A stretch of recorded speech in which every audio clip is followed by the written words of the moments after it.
yun mga kaibigan, nandito pa rin tayo sa Purok 7, sa may dulo na mga kaibigan. Nasa dulo na tayo, ating sisilipin bahagya ang nangyaring pinsala dito sa may dulo ng barangay Purok, barangay Nunong Pasto, Purok 7. Yan mga kaibigan, nasa dulo na tayo. Silipin natin bahagya mga kaibigan ang pangyayaring naganap dito sa Purok 7 sa may dulo. Nag-uutay-utay ang iba na maisalba ang kanilang mga gamit na mapapakinabangan pa. Ang iba ay naghuhukay na mga kaibigan. Yan mga kaibigan, ang sinapit ng Purok 7 sa may dulo, sa may lagnas na to mga kaibigan, sa may lagnas na.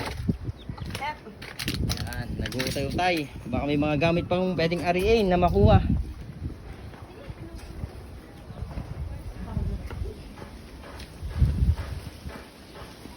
Mga kaibigan, pangyayari.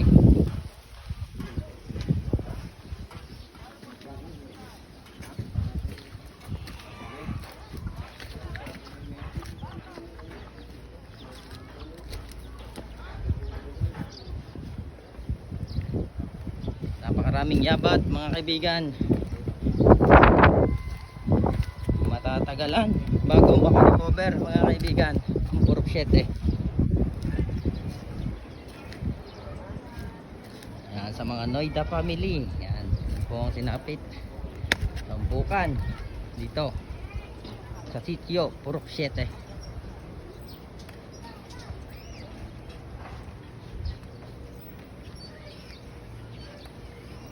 May dulo tayo mga kaibigan. Ito po mga kaibigan ay kabahayan ni Kuya Erwin Di Grano. Ito po ang sinapit mga kaibigan na bahay ni Kuya Erwin Di Grano. May sasakyan po dito, nakuha na mga kaibigan. Yan, wasak po ang mga bintana, naialsa na po ang sasakyan dito, naisalba na po. Kaso po ang kabahayan ay lubog na lubog po mga kaibigan. Wasak ang mga salamin. Ayan, mga kaibigan.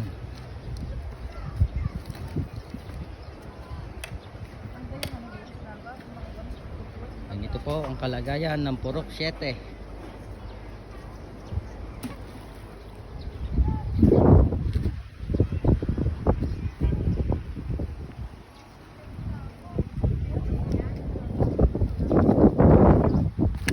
So yung mga kaibigan, sa mga gustong tumulong, magpaabot ng tulong dito sa aming barangay sa Nunong Pasto, Purok 7.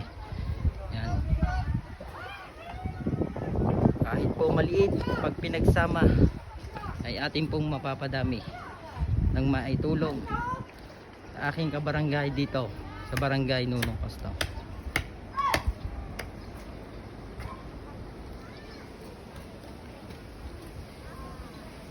So yung mga kaibigan, maraming salamat sa inyong panonood. Makikishare naman po, makikipalo ang aking page. Maraming salamat po. Boom!